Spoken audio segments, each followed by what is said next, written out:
It's State of State. We got your Nittany Line update. It's a football discussion with Tom and Justin, so kick back and press play. With former Penn State and NFL defensive back Justin King, I'm Tom Hannafin. This is State of State.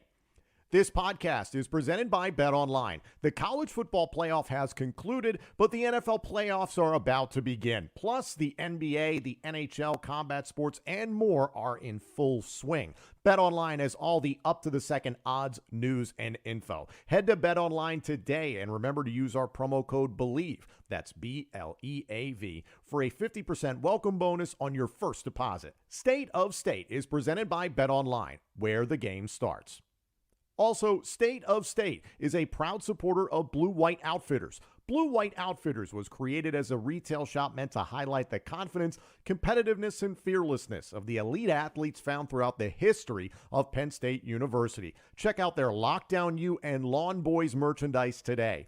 All sales from Blue White Outfitters directly benefit Penn State student athletes. Visit www.bluewhiteoutfitters.com today.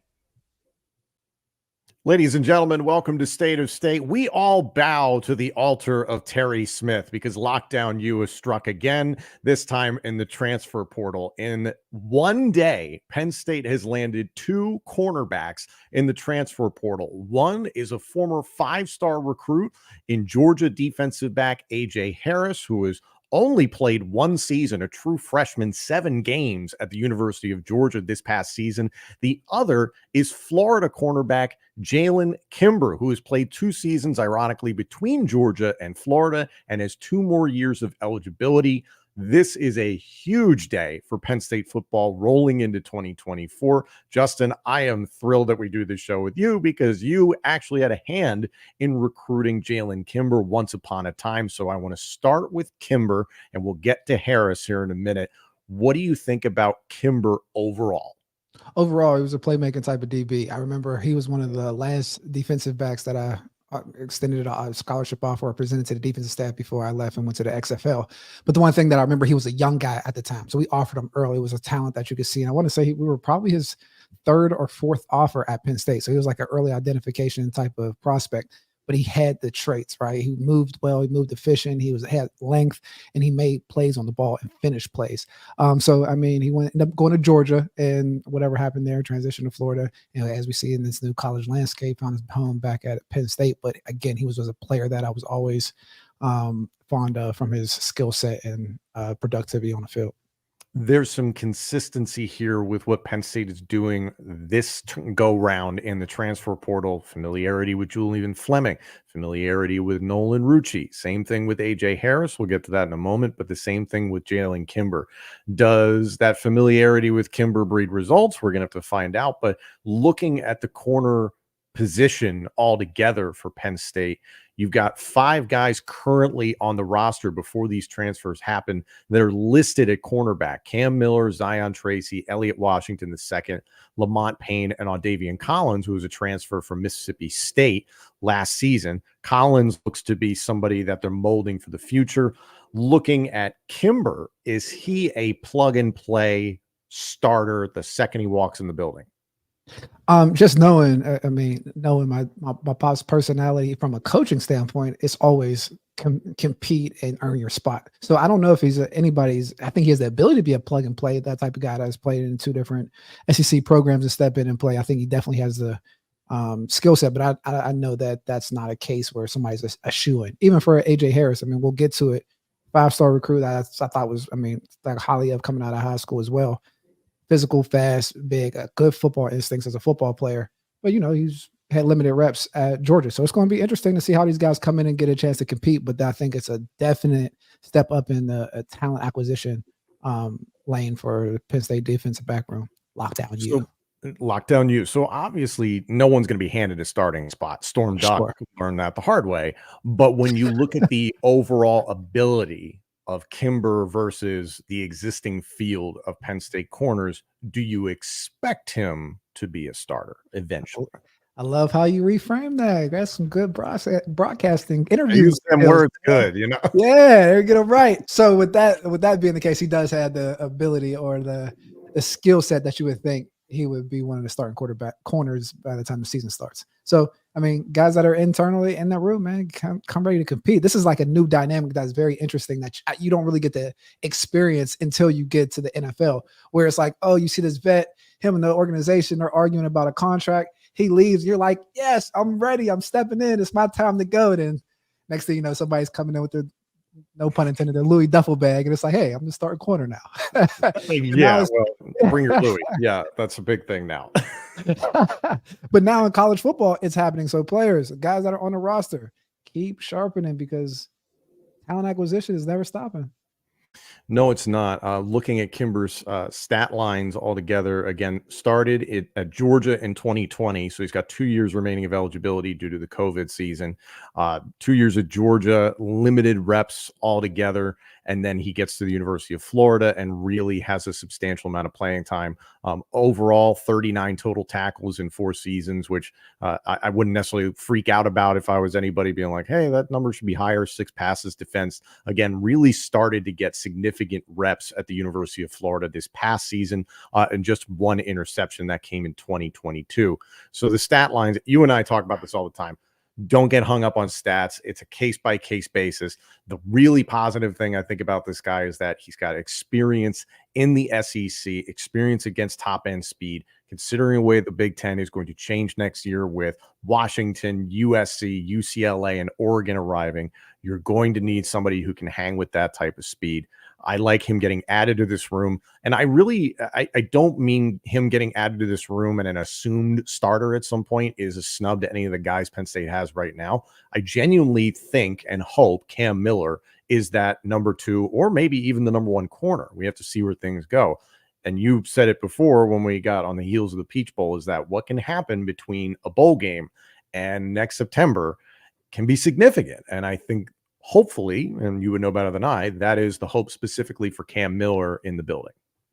I mean, it's always beneficial to develop your internal talent or the talent that you brought through in the recruiting process, right? Because I think that always goes to the sell and the residual effect of the recruiting process for you. But with that being said, I mean, there's something to be said with continuing to get better, but if you have elite talent coming in where you can use the different position flexibility, I mean, we saw him play inside a little bit more in different things of that nature, but absolutely, you want your guys that you have internally to rise to the occasion.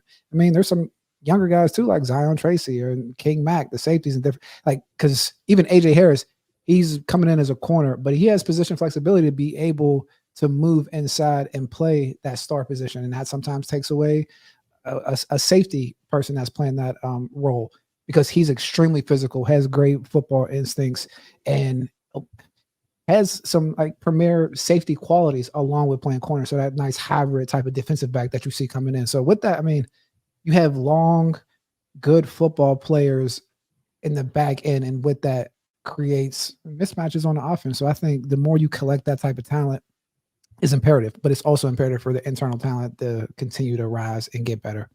Sure.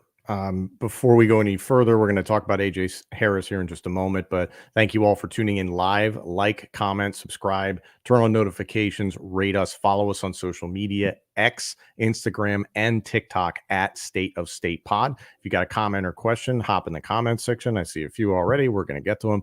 Let's talk about AJ Harris, 5-star recruit out of the state of Alabama. Penn State has had a decent run as of late getting talent out of the state of Alabama. And you and I always talk about it, is that the map for college football continues to shrink as resources become greater. But getting AJ Harris is very interesting. Only played in 7 games, 89 total snaps this past year for the University of Georgia. He was initially brought in when Fran Brown was the defensive backs coach at Georgia. Fran Brown is now off to be the head coach at Syracuse, and you and I have spoken very highly of the way that he took that job and was received by the Syracuse Orange fan base. It sounds like his departure meant a lot to AJ Harris. There was also discussions out there that AJ Harris may have been a little bit put off by the concept of moving to safety. He is not the fastest corner you are going to see, probably in the range of a 4.5, ran about an 11.42 in the 100-meter dash in high school. So it's not that he is slow by any means, but in terms of that top end 4.3, 4.4 speed, hell, 4.2 if you're lucky to find it, he doesn't necessarily have that. Penn State's very, very deep at safety at this moment. I know a lot of people are looking to the days of Jaquan Brisker and Jair Brown of, oh, wow, that was deep. It's like, yeah, but there are three. You mentioned King Mack. There are really reasonably four guys that Penn State can trot out at safety. Harris feels like a little bit more of a long-term project, has multiple years of eligibility, which is great. Where do you see Harris fitting in, and what do you like about him?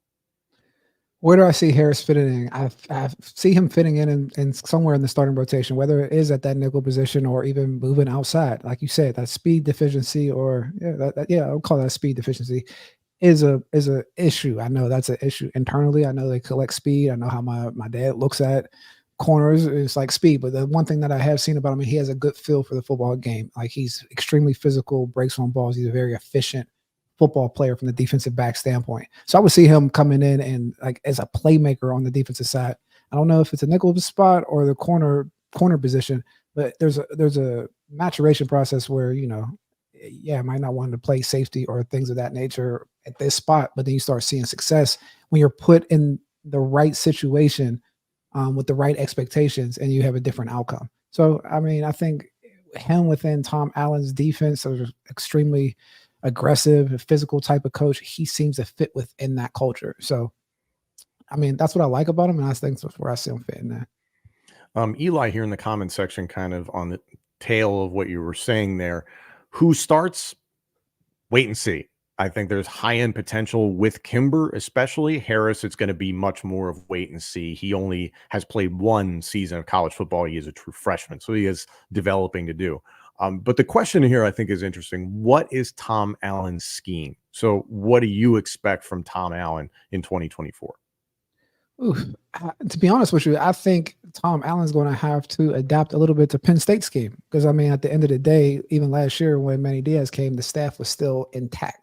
I think just a little bit, he kind of took over a third down back blitz package. We saw that Prowler package come in. You kind of mix that in with the success that we had. We kind of created, a historical type of defense. I think the same thing's going to happen with Tom Allen. He's going to come in and have a certain aspect of the defense, but I don't know if 13 defensive coaches are going to try to learn something new from him. I think there's going to be a combining of the minds where he takes over a piece and adds his wrinkle into where it needs to fit to make something special. Again, I think that's what's so unique about high-level football programs is the combining of minds, the philosophies, and putting out something that, I mean, is special. So with that being said, I mean, I think if taking over the third down package or whatever he oversees when he comes into the fold, I think the defense is going to look similar to how it looked last year. Here's the thing for me about the defense as a whole, right? You're losing Adisa Isaac and Chop Robinson. That is a big deal. So pass rusher is going to be a focus for the next 8 months. You get back Devon Elise and Akeem Beeman, and I believe Keziah Izzard. So the interior of your defensive line, Zane Duran as well, should be intact. Now, I'm not saying that was the greatest defensive tackle core ever fielded, and that's no slight against those guys, but I can think of some Bama and Georgia D tackle rooms that were freaking amazing, and it's just this group has time to develop, which is good. Yes. Defensive end, you want to see where Denai Dennis Sutton and Amin Vanover, Jameel Lyons, Uriah Fisher, where those guys wind up going, and some guys that just came in the 2024 class, maybe some freshmen that contribute. Linebacker, Abdul Carter is going to be looked to as the guy, whereas it's been Curtis Jacobs looked to as the guy the last few years, the guy with more experience. Kobe King is developed. I'd be very interested if Tony Rojas jumps into the starting rotation, because last year, the last 2 years, consistently, we saw Manny Diaz gravitate more towards a base defensive alignment that was 4-2-5, 5 defensive backs, 2 linebackers, 4 down linemen. Now, part of that alignment, those 5 defensive backs, 2 safeties, 3 corners. Daquan Hardy gave you so much flexibility because he's one of the best nickel corners in America. He's going to hopefully make a lot of money on Sundays. Inherently, it feels like you could still put 5 out there, but maybe it's 3 safeties and 2 corners. It could be 3 linebackers and just 4 defensive backs, and you protect yourself in terms of that safety depth. Who knows? It feels like there's just a little bit more options in regard to that back 7. What do you think? I mean, I think in the perfect world, if I was going to draw up a secondary, I would want, I mean, if the 4 back end guys, you would want them to be 6'1" or 6', 190, 6', 190, and the back 2 guys, 6'1", 205, 6'1", 6'2", 210. Basically like bodies. So like when you're getting a whole bunch of defensive backs that have similar skills, you can interchange them. I think that's what made Manny Diaz's defense so unique, is that we were able to have position flexibility with the back end. If someone's motioning, you can rock and roll and play a different type of defense. I mean, just for example, when Marcus Allen and what's my other guy? Scott was in the back end. Like you couldn't rotate. Nick Scott, yes. Nick Scott. My bad. Shout out to Nick Scott, NFL Super Bowl champion. Yes, sir. Great safety, right? But even with the way we had to operate the defense, then there were certain situations that we had to get out of because couldn't put Marcus in certain situations and wanted to see Nick in certain situations. When you have guys that can move them along, it's just freeing. Like, we just bounce, rotate, and then you can kind of keep blitzes on. You can be more aggressive and have a little bit more exposure on the back end because you're matching up from a man-to-man standpoint, and you have those skill traits across the board. So to answer that, that's what I think that's what they're going for on the back end at Penn State's building their program on the defensive back end.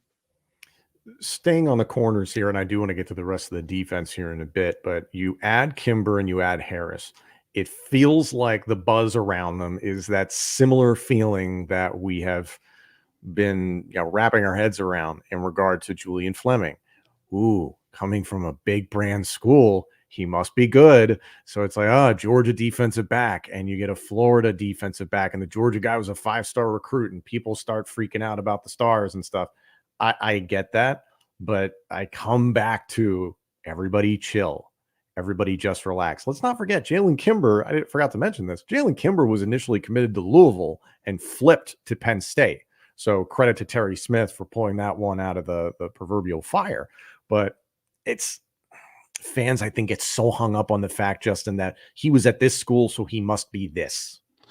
There's right. I mean, 100%. We do that in corporate America. It's like a company looks at, they went to Harvard, they went to Princeton, or they worked at Deloitte, they worked at Bain. And it's like, we just give them credit for being extremely smart. And it's like, not always the case.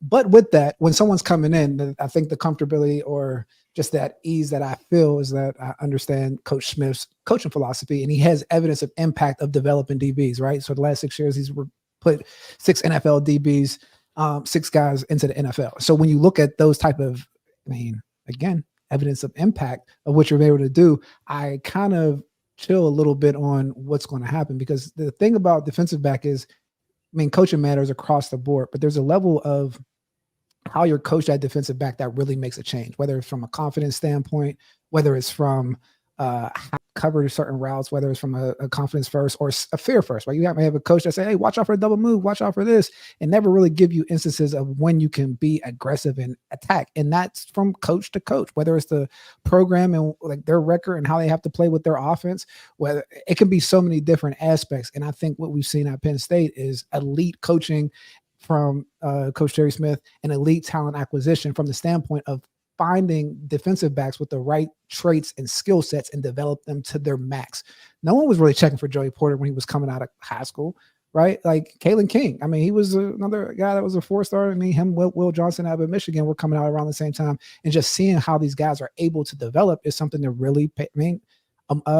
Monty Amorway, like these are guys that really developed and got to their 10. So if I'm a recruit in the transfer portal and I'm looking to be developed and go to that next level, you have to look at Penn State, and you have to look at him as one of the top defensive back coaches in the country, just in the standpoint from the talent acquisition and development and deployment standpoint, which is the merit of the position. So, and we talk about, I've talked about Ohio State has Brian Hartline as one of the best wide receiver coaches in America that draws great wide receiver talent. Terry Smith is breeding the same thing at Penn State, and it speaks volumes that a kid went to Georgia in A.J. Harris, followed Fran Brown, obviously thought the world of Fran Brown. That guy left, and it's like, man, I need to find the right place for me. And Terry Smith was an answer. And granted, there was that established relationship from the previous recruiting process, but still, speaks volumes to what Terry has done. We showed the graphic here moments ago for those watching on YouTube and for those listening. Terry Smith helped coach an NFL draft pick each of the last 6 years. They are Joey Porter Jr., Tariq Castro Fields, Zach McPherson, John Reed, Amani Uruwarie, I hope I didn't butcher that, and Christian Campbell. And it looks like there will be 3 Penn State defensive backs that will be drafted this year: Kalen King, Johnny Dixon, and Daquan Hardy. And speaking of SEC transitions, this is right in line with what Johnny Dixon did, coming from South Carolina to Penn State, having a ton of success.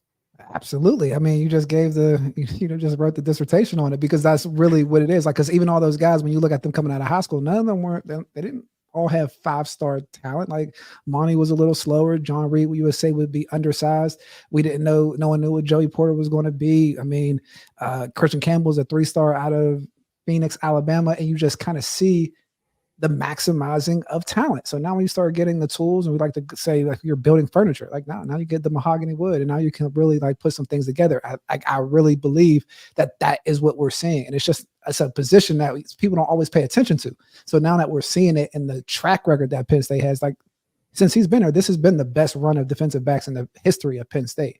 To where when I was at Penn State, I mean, it's linebacker, this, that, and the third. But when I was coming out at the NFL draft, there's a question mark if I could play in the NFL, because I was a Penn State corner.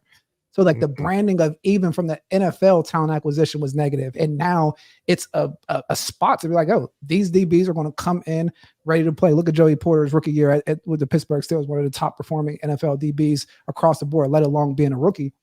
And like, that's from the development from Terry Smith and his time at Penn State. So really setting up Penn State to be a premier place for defensive backs is like amazing to see, because that was always my goal when I came back in 2017.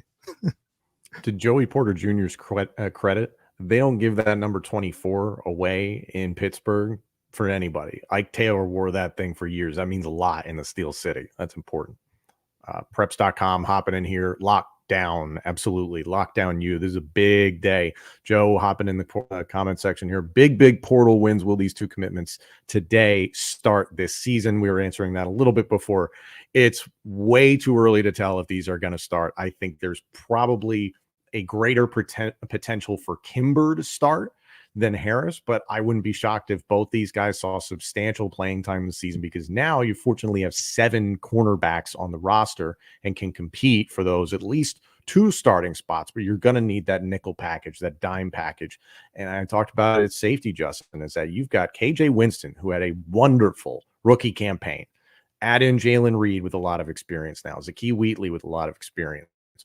King Mack is somebody that we've had Kenny Sanders on this show. We've had Alan Zamitis on this show, and they've spoken very, very highly of King Mack playing with violence, very, very similar to Jaquan Brisker's early evaluations. I don't want to, jump the gun with King by any means, but still, there's a lot more depth at safety that we know as opposed to corner. So again, it's just way too early to tell who's going to start. Robert hopping in here. Let's not overstate it. Agents, no doubt, told all 3 they'd be drafted. They may not. Robert, I strongly disagree with you. Kalen King and Johnny Dixon will go off the board. Daquan Hardy, I could see him slipping, but not because of his ability, but because the thought process. And Justin, you tell me what you think about this. The dedication in your draft board to a nickel corner, somebody that you're not trotting out there every single down on defense, may be lesser than other positions of need. Well, I would correct you on the fact that may have been the case, but the value of a nickel has gone through the roof with the spread offenses and how things have worked. So with that, I think that is one of the reasons Hardy left is the increased value of the nickel position and the things that he's been able to put on film. And with that, I think all 3 are going to get drafted from just speaking to scouts every single weekend. So Rob, I've been talking to the source. So I think they might get drafted.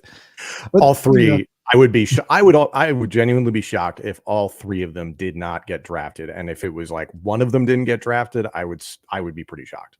No, I mean, I understand the Hardy situation. I mean, he's coming out in this, again, I'm calling him a purple dot from coming in from high school to college, but he's like a playmaker, returner, nickel. And again, those are premier value positions at certain organizations in the NFL. And I think he's put enough on film to not be considered like, oh, he's just like a small, undersized DB, right? Like Like he's an elite nickelback, and that's a different category. So again, Penn State lands Florida defensive back Jalen Kimber and Georgia defensive back A.J. Harris today in the transfer portal. Huge news. An underlying story that Penn State fans are following is a comment here from Joe that I want to bring forward. And this is very facetious and tongue-in-cheek. There is no concrete information behind this. Joe just saying, quote, "Congrats on James Franklin going to Alabama." Now, the news that broke yesterday and rattled the college football world, Nick Saban has retired and is no longer the head coach of the Alabama Crimson Tide. Something that is unfathomable, but at the same time, he's 72. He has made his money. He has done everything there is to do. He is arguably the greatest college football coach that ever lived, 6 national championships. There were a bevy of names thrown out by reporters speculatively as who could potentially take the Alabama job. Names like Dan Lanning at Oregon, names like Lane Kiffin at Ole Miss, names like James Franklin from Penn State. I feel like the person taking this job at Alabama has to be perfect. And not that they need to be the perfect choice, but it has to be something that that fan base is going to accept and comprehend. It's a damn near impossible job because you're trying to fill those shoes. I don't envy the person who takes this job. I personally feel very strongly that James Franklin is not going from Penn State to Alabama. If he is, be the first person to knock on my door and tell me that I was wrong. But I would be freaking stunned if Alabama pursued James Franklin and if James Franklin wanted to leave for Alabama. Well, I wouldn't be stunned if Alabama pursued James Franklin. Let's put it that way. I wouldn't be stunned if they pursued him. Now, if he would go, that's a different story. I think he's a pretty smart guy when it comes to charting his career and where he has, some level of leverage and what he's been able to build. But let's not get it twisted. I know sometimes it happens when we're here, but he's a premier, he's a top 8 coach in undoubtedly in college football. And when we think of a position like Alabama, I think you have to make sure that the head coach operates within the whole culture, right? Even from the standpoint of Joe Moorhead taking a job at Mississippi State. Is he a great coach? Yes. Is Mississippi State and living in Mississippi the great fit for Joe Moorhead? Probably not. And I would look at the same type of thing with James, but from the other side, I mean, I can understand why Alabama, if they're looking down their short list of coaches, they'll come into the situation. What he's been able to do and turn around at Penn State over the past 10 years, you have to consider him. I mean, but I don't think he's going anywhere. I think he's built something special at Penn State, and he wants to finish the job. And again, I come back to what is the guy that is going to appease the Alabama fan base? There's that video out there of Alabama fan Willie in tears, and I think he was extremely drunk, so let's factor that in. But this is a fan base that has gotten used to winning at a very high level.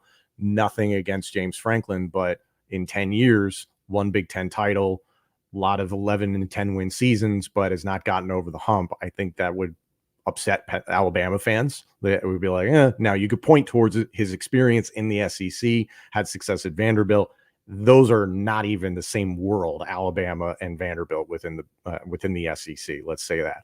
To me, Justin, and this is just spitballing, the only guy that makes sense, the only guy that has the balls to do it is Lane Kiffin. And I believe Greg McElroy already came out today publicly and I guess had maybe some inside information is that Lane Kiffin's already out in regard to being a candidate. That's who I would have picked. I would have said Lane Kiffin. And to your point where it's like the winner situation, my rebuttal or retort to that is that every person that you named on that list, only one person has a national championship, and that's Dabo Swinney.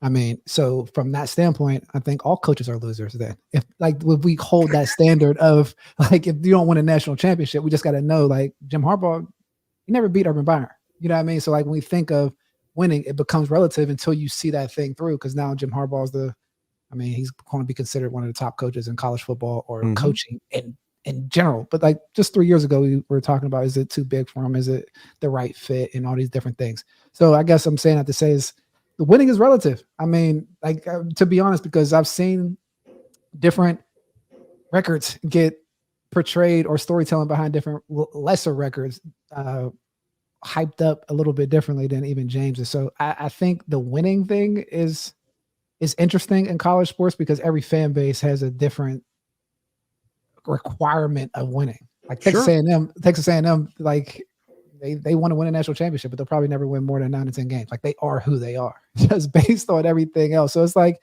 you have to hit your maximum in whatever that ecosystem is. Because I mean, I've talked to my friends this morning. Like this, to be honest, we look at if we just put up 10 years of Penn State history forever, you can slap up the past 10 years against any 10-year span and kind of argue which run is better. So I think he could be up for it, but I don't think it's a fit for him. So I'm saying all that to say is he stays put and we keep trying to finish the job here at Penn State. I agree. I will say this about whoever takes the Alabama job is that you are in store for a wonderful buyout. It's going to be if it were me, I would argue or I would negotiate for a Jimbo Fisher-esque buyout, if not greater, since the market has now been set, because I do not envy whoever takes that job, because how do you follow arguably the greatest coach ever? You can't. How do you do it? You come in as authentic as possible, and you have to be able to stand 10 toes down and like create your own lane within that organization. Because I think whatever organization, I mean, Alabama's a strong organization, but within that organization, it has to still appease those Alabama fans like Alabama Willie, right? Because I mean, I've seen it here in Pittsburgh. Like everyone's thinking like, who's going to replace Bill Cowher, like the great Bill Cowher? Mm-hmm. And we saw someone who came the 11th choice or however low Mike Tomlin was on the list to come in. And he came in with his own unique style that fit within the Steelers organization. But I think that's kudos to the Steelers organization and knowing what they're looking for. I think a lot of times in college football, these administrators in college programs, they don't know what they're looking for. They just see like, hey, I want that guy, or I want the guy that has a high PFF, or I want this. Like, so that's my whole situation. So it's going to be interesting to see how their little talent acquisition process goes and who lands at Alabama. Time will tell. But the news today for all of us Penn State football fans, Penn State has landed Florida defensive back Jalen Kimber and Georgia defensive back A.J. Harris in the transfer portal. Thank you all so much for tuning in. This is going to post on our audio-only platforms. Certainly a big day for Penn State football.